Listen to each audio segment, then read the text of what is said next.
The world today is the most uneven it has been in history.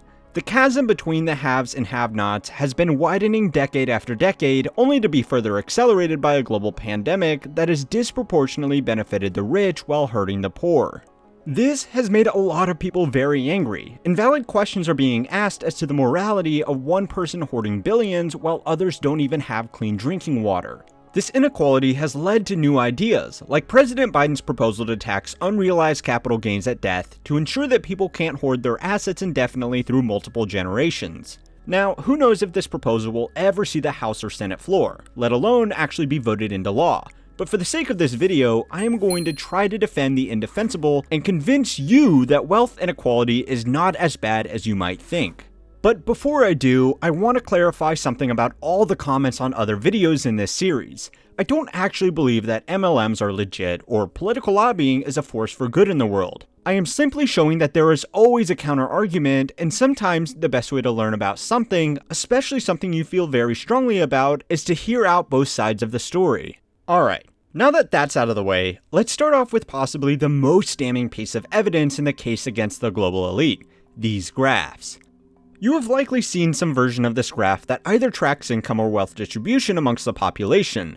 Down here, the poorest people in the country have a negative net worth because they have more debt than they do assets. And up here, the top 1% has an almost unimaginable large share of the pie. Well, there's no getting around the fact that this looks bad. But consider it like this.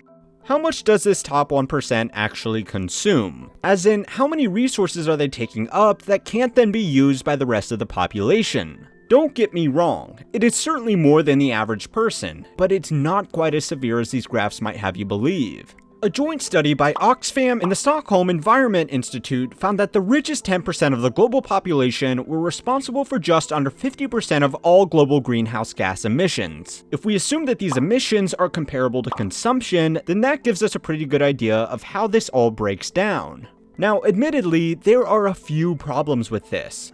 For starters, this study didn't actually look specifically at the top 1%, only the top 10% globally, so guess what? If you are watching this from a developed country, there is a good chance you are in this group of mega polluting global citizens. Despite that, the same logic applies. Jeff Bezos flies private while I fly economy, burning 90 times the amount of fuel to get from point A to point B on average. Jeff Bezos wears $10,000 suits and lives in dozens of luxury homes around the world, while I got mine off the rack for $500 and need to make do with a one-bedroom apartment. Jeff Bezos launched his own space program to keep him occupied, where I spend my weekends watching soccer and trying to draft up new ideas for videos. Jeff Bezos is a million times wealthier than I am, and he consumes a lot more than I do, as roughly an average American, but he does not consume a million times more. This may be an extreme example, but the same logic applies to everybody up here at the tip of the hockey stick.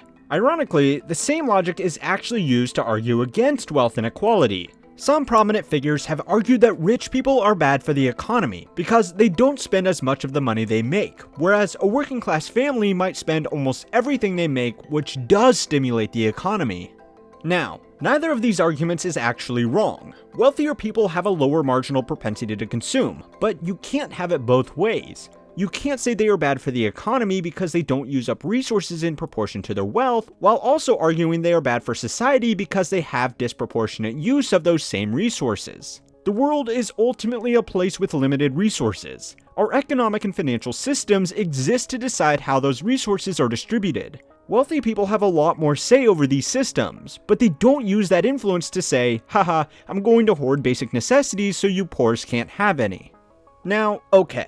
The next argument that people will make is that sure, these people aren't consuming a proportionate amount of the world's resources, but they might be doing something worse. They are buying up a disproportionate amount of the world's assets. And this is absolutely true, for the same reasons we have already seen.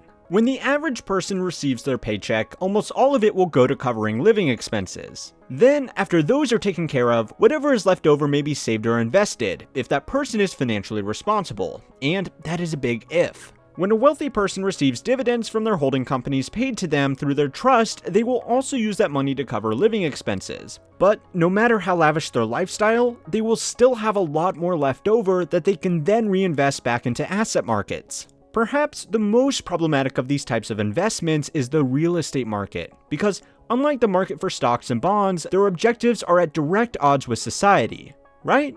Wealthy investors just want their real estate investments to become more and more expensive, whereas society at large just wants affordable housing to live in and raise a family. Well, first things first, is that even true? People love to complain about unaffordable houses until they are homeowners themselves. And since 65.8% of Americans are homeowners themselves, this isn't a concern that is as widespread as you might think. Even if it were, the type of super rich person that people like to get angry over, the multi-billionaires, are not investing in this type of residential real estate. At least not directly. Why? Well, because it's too much of a pain in the ass to manage. At the scale of wealth that we are talking about here, these super rich people would need to manage thousands of properties in order for real estate to make up any appreciable portion of their portfolio. I know I have been critical of Graham Stephan in the past, but he did do a great video on why he was no longer investing into real estate. Basically, he's too rich at this point for it to be worth his time dealing with tenants, contractors, and real estate agents. Now, Graham's whole thing was real estate. So for him to say it was too hard shows that someone who is an order of magnitude wealthier than even he is just isn't going to bother with this type of asset. It's simply way easier to invest the same money into stocks or other financial instruments that scale easily with little additional effort per unit. Of course, the particularly astute amongst you might point out that there are things like real estate investment trusts that will buy up thousands of properties and bundle them into a tradable security. In fact, these real estate investment trusts, or REITs as they are known, have been the focal point of some controversy surrounding housing affordability, but worry not. In reality, these types of securitized homes only make up a very small portion of the total real estate market, and don't have as much pressure on housing affordability as most people might think.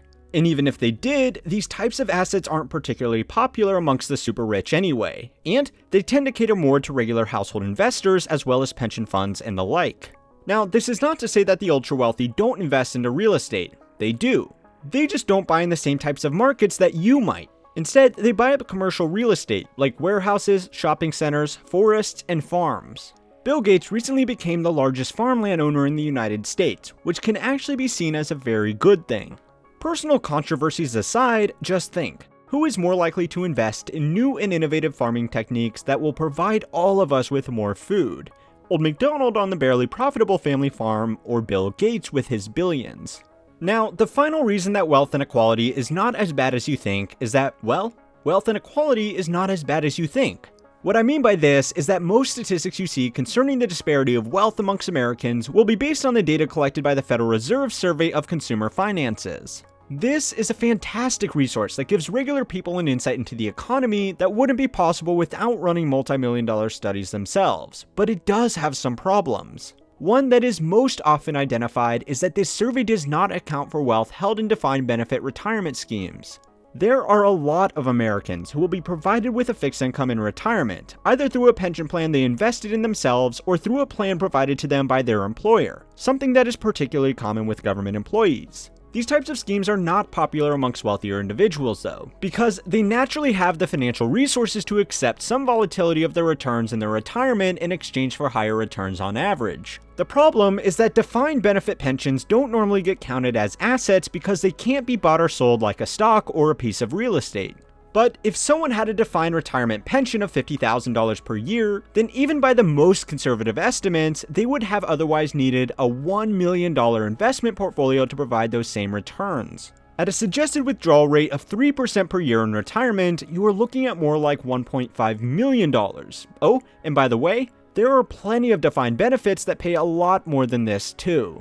In a follow-up study conducted by economists at the Fed, they also used a conservative estimate of the value of those future payments as compared to a typical asset portfolio. By then looking at age groups that were on the verge of retirement, they found that more than half of the net wealth of the average household was held by these types of pension schemes. This is including people's homes, which should give you an idea of just how valuable these schemes really are. Naturally, this huge lump of otherwise unreported wealth evens out the playing field between the middle class and the 1% by a surprisingly significant amount. Of course, there is still a disparity, but it's still not as bad as this chart would have you believe.